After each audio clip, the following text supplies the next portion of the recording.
top 4 was selected Sunday, and after deliberations by the College Football Playoff Committee, the top 4 selected for the College Football Playoffs was Michigan, Washington, Texas, and Alabama. With one loss, Georgia missing out, and Florida State, undefeated ACC champion Florida State, left at number 5, the first one out. The fact that Florida State went undefeated in the ACC, a Power 5 conference that has been home to national championship teams in the college football playoff era, is an absolute shocker. On first look, for the casual fan, it looks like the SEC bias is rearing its ugly fucking head again, giving a one-loss Alabama a spot over Florida State in the playoffs. However, I do want to try and look beyond that for a moment and look at the hard facts. So, what happened to Florida State?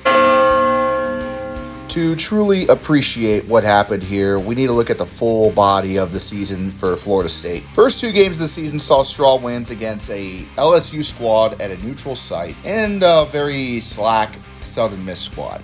However, the cracks began to show against Boston College in Week 3 with a win that came from the clutches of defeat after Jordan Travis got hurt early on. Following week, you got a close win against a very rough-looking Clemson team trying to survive a down year, and compound that with a 7-point win against a mid-Miami squad. Very ugly wins against Florida and Louisville. It's hard to deny that Florida State was not as dominant as they could have been down the stretch, especially because the last 2 games were without... It is now extremely clear how serious the committee looks at player personnel. If a running back or a wide receiver got hurt, it wouldn't influence too much on their decision making, but clearly Travis getting injured was the death knell for the season for Florida State's playoff hopes. Add that with backup Tate Rodemaker at quarterback getting hurt and a true freshman just barely getting by against Louisville. That's a big excuse to leave out Florida State. Yes, that defense played out of its goddamn mind the final 2 weeks to help save the season and win the conference. But against Michigan, with white-hot one-loss Alabama still out there with their star quarterback still playing, it's hard to argue the logic. The old saying is a win, but by far this was the ugliest. It was pure punt bowl. The Noles could barely move the ball down the field, and when they did, it was only to get stonewalled by the defense near the red zone, resulting in field goals with only 1 touchdown all game. The running game was sound, with Benson and Toafili rushing for nearly 200 yards, but when you have true freshman Brock Glenn at quarterback going 8 for 21 for 55 yards, you can't defend that. Yes, you can argue Rodemaker would be back in time for the bowl game, but in his game against Florida the week prior, he went 12 for 25 for 134 yards with a week of preparation against 5-7 Florida. That doesn't give me much confidence, to be completely honest with you.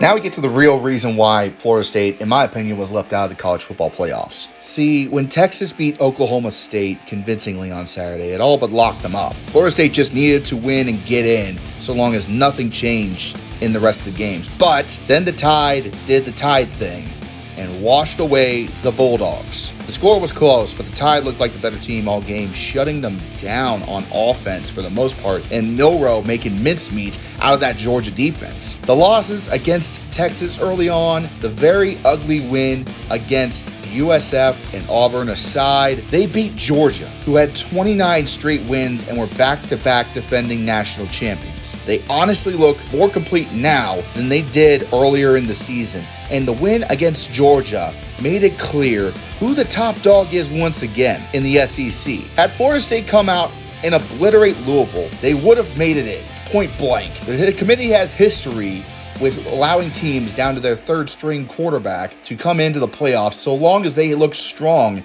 in their conference championship game. See 2014 Ohio State if you don't fucking remember. But they came in and did fucking nothing against Louisville. Instead, Alabama gets to dance, and my video dunking on Alabama has aged so horribly is now turning into sand. Shit. I am legitimately pissed off because of all this. The part of me that doesn't want to look into the stats and the body of work is flipping discs at the SEC sneaking their way back into the playoffs, but this was a very, very, very difficult decision made by the committee. The final spot wasn't decided up until a couple hours prior to release, so we all know they thought very, very carefully on it. I hate it because I was praying to God for the SEC to miss out, but it's clear that God is truly dead and the SEC will just sit back and laugh in our faces. The good news, though, is with 12-team expansion next season, we shouldn't have any more of these controversies ever again. Right? To me, this is a travesty to the sport.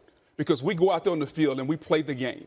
And regardless of whether it looks good at the quarterback position, regardless of whether we win with offense, whether we win with defense, the name of the game is to win. And that's a reason never before has this not been done. Winning a Power 5 conference, going undefeated, and not getting into the playoff. So I understand we want to look at style points and who are we going to get for the best matchups. But that's not what this is about. This is about understanding to get the 4 best teams. One team has a loss. And that's Alabama. One team doesn't in Florida State. And the fact that this committee could take a Power 5 conference champion that's undefeated, those kids have went out there and busted their behind and not get into the playoff based on the eye test. Mind you, this is the same Alabama team who needed a prayer in Jordan Hare to beat an Auburn team that lost to New Mexico State.